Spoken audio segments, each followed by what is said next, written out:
This is my warm-up song. I do low voices and I do high as well. It makes me speak better when I'm on camera. La la la la la la la la la la la la la la la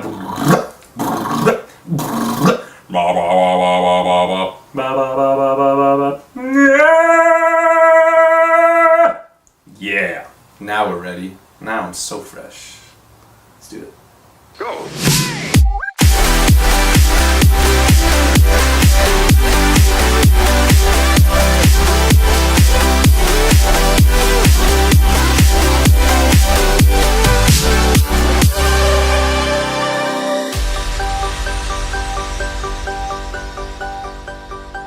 This video, everybody, welcome to story time. This video here is called How to Save 10,000 Buckaroos in 1 year.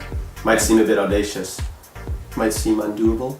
We did it and so can you. So did Alexi. Let us tell you exactly what you need to know and how you can start doing it yourself. Because $10,000 in 1 year means you can go traveling that year.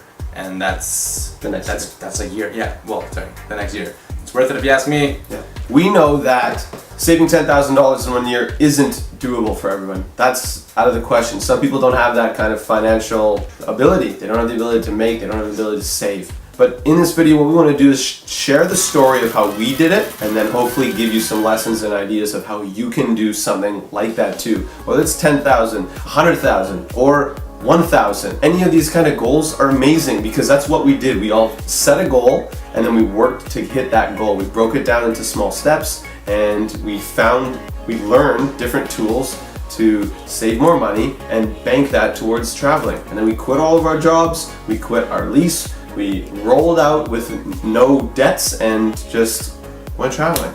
We gave it our all. To break this down, there are three major components.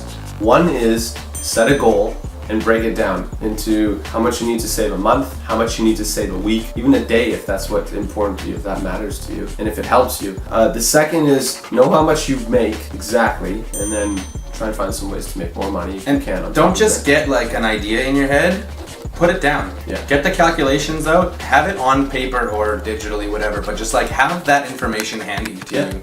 And then the third is your spends, your expenditures.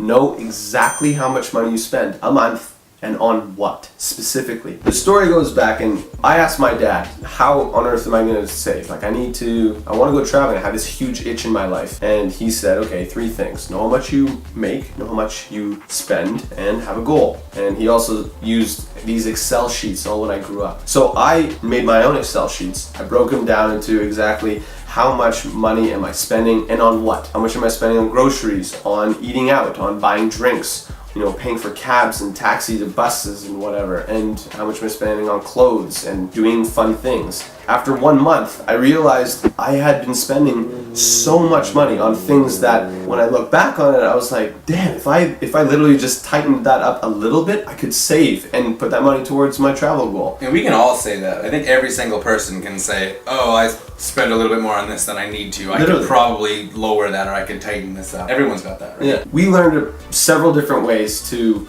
lower our controllable spends, and then we knew exactly how much we were saving. We tried to maximize that. These ways to control your spending, these are going to change by every person depending on where you live, how you live, what your job is, how far away it is, etc., etc. The big ones for us, at least, to keep in mind that might even apply to you, rent is a big one. If you're paying for like a 1-bedroom by yourself, that's generally going to cost you more than splitting a place with a roommate or, having 3 people in a 2-bedroom or 5 people in a 4-bedroom, whatever.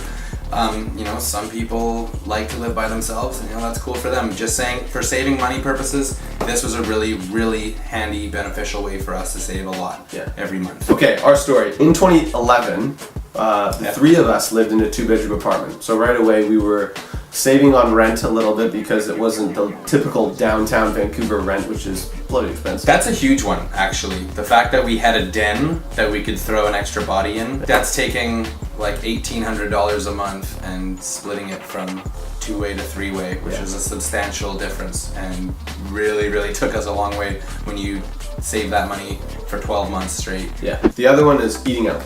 Eating out's a good one, yeah. So that's why I did the groceries thing. I would go and get groceries and I'd bring them home. Obviously, I am easy with eating anything. So like if something's gonna go bad, I eat that, and like I have no problem with it. So there's never any food that gets wasted at our place, which is kind of a benefit for us. But it was such a shock. The first month that I did this, I tracked my spendings. I realized I was spending about $500-600 a month eating out, and that's like lunches every once in a while a week and going out for dinner. You will have to probably get used to the fact that your friends are gonna be like, why are you having a dinner or a meal before you come out for a party?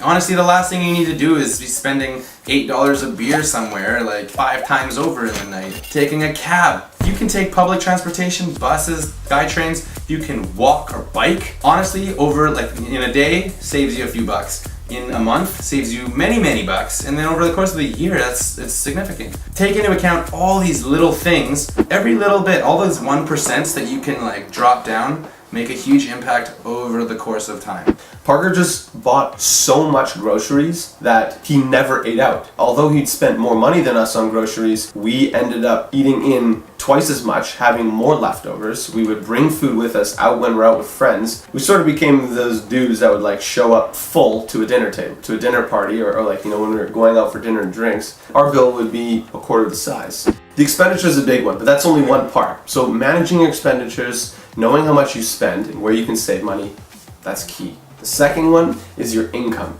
So for me, I wasn't really in a position to make more money. I had a job where I was making a salary. I worked a certain amount of hours, I had a certain amount of work to do, and I got paid a certain amount.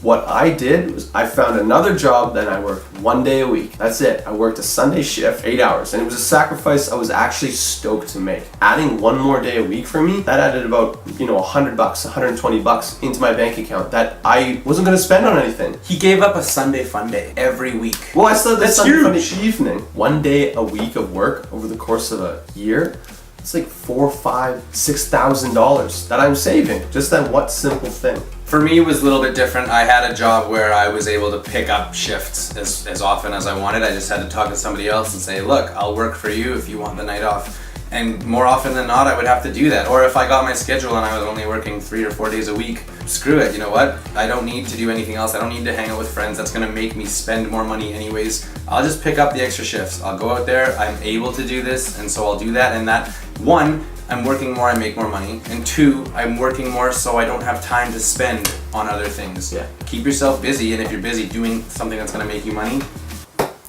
then do it.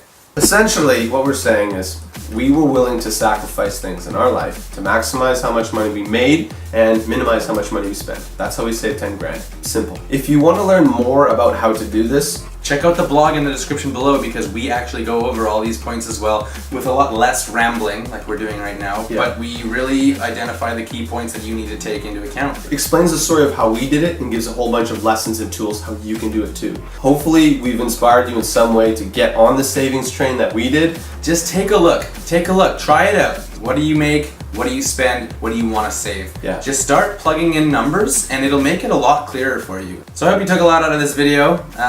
If you liked it, click the like button. Share it with a friend who's got, you know, money on their mind and wants to get traveling, because travel's for everyone. We can all do it. Might need a bit of money, work your butt off. You can do it. You can do anything you put your mind to it. We're gonna help you. The end. Share, like, subscribe, leave a comment. What did we miss? What do you need to know? Hit us with your feedback. Do the whole shebang.